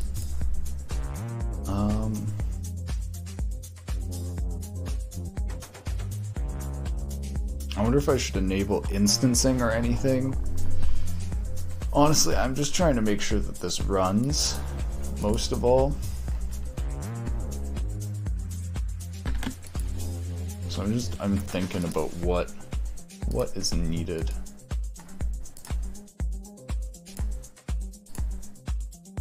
Right, so I'm gonna set up player settings here. I actually think I'm gonna test it under OpenGLES too.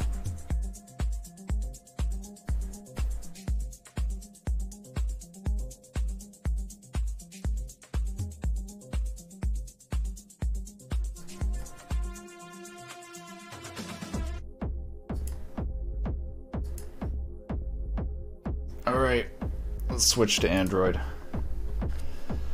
I'm wondering how long this is going to take because it has to like import textures and stuff.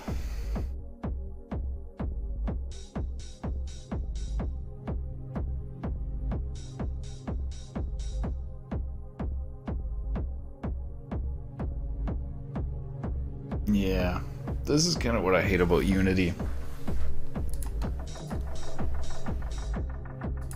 But at the same time, it's like this in basically all of the other engines, so what can you do?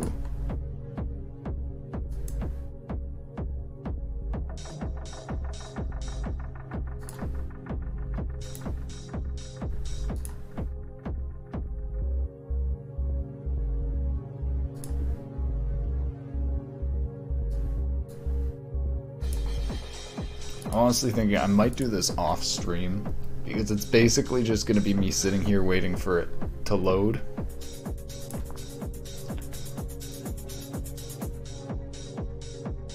I mean, there might be some shader compilation errors when I switch to Android, but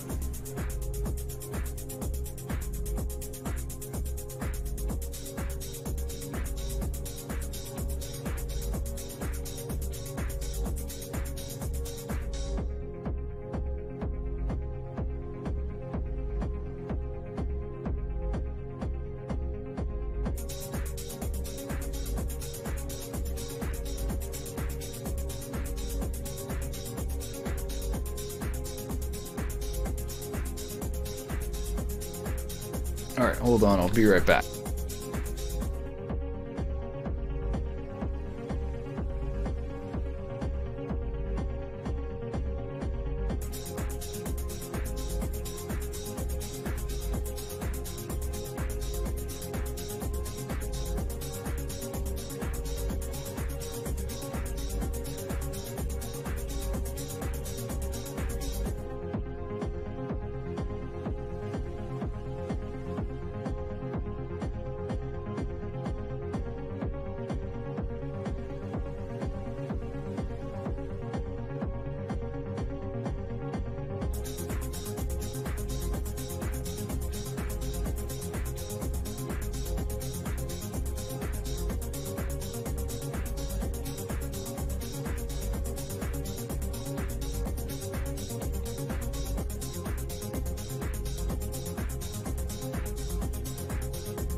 Alright.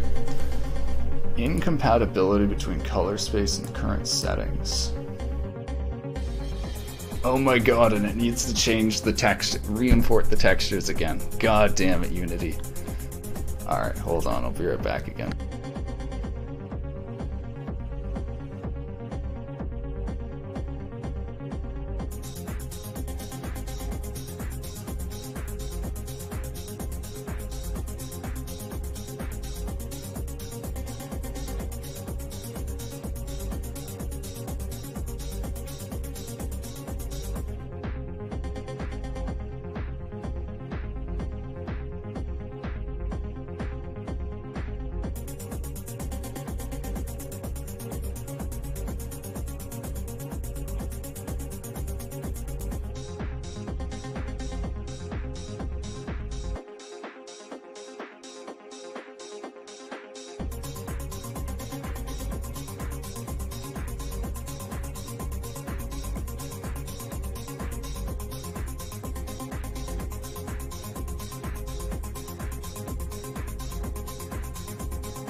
Alright. So, let's see if this builds now. I think it will build.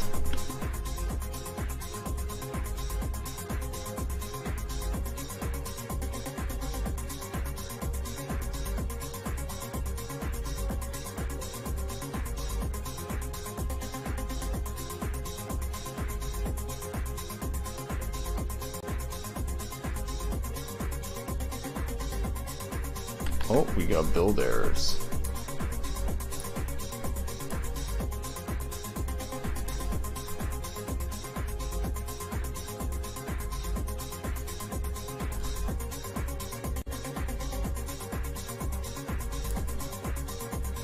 Oh, yeah. I actually thought about adding an if check to this.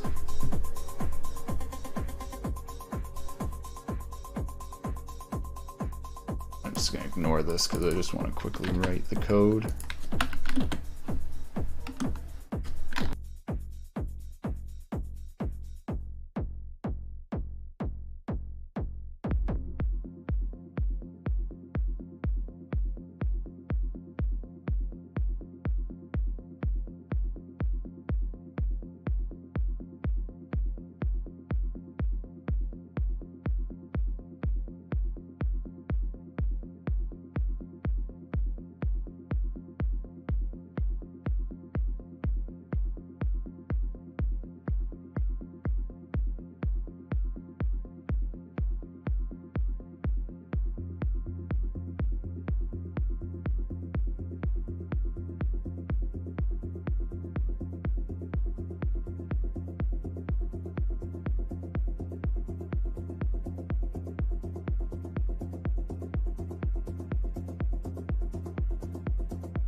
Oh my god, it actually built.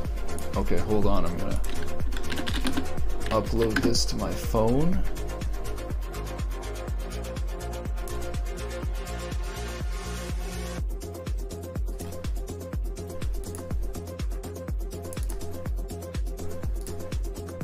Alright. I'm uploading it.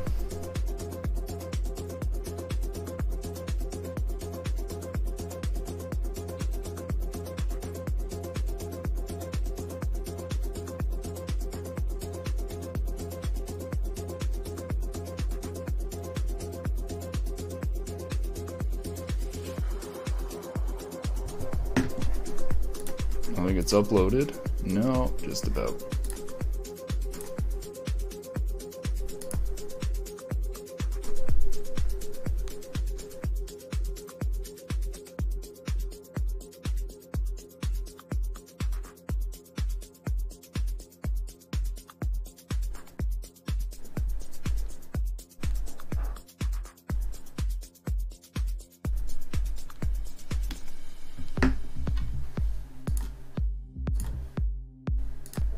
Alright, let me install it on my phone.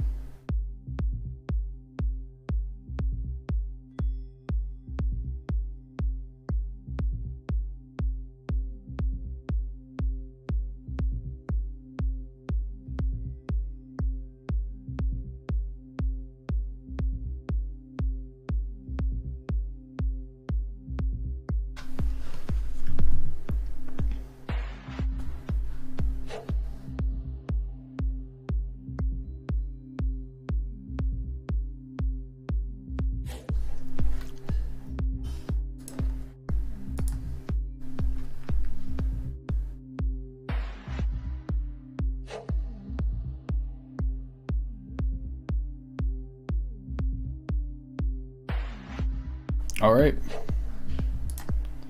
Putting it full screen, I'm gonna bring up my phone.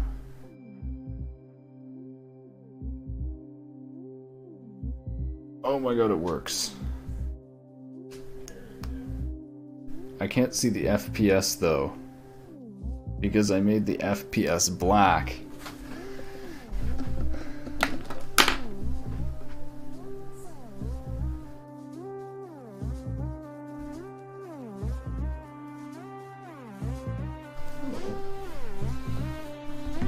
Alright, it works.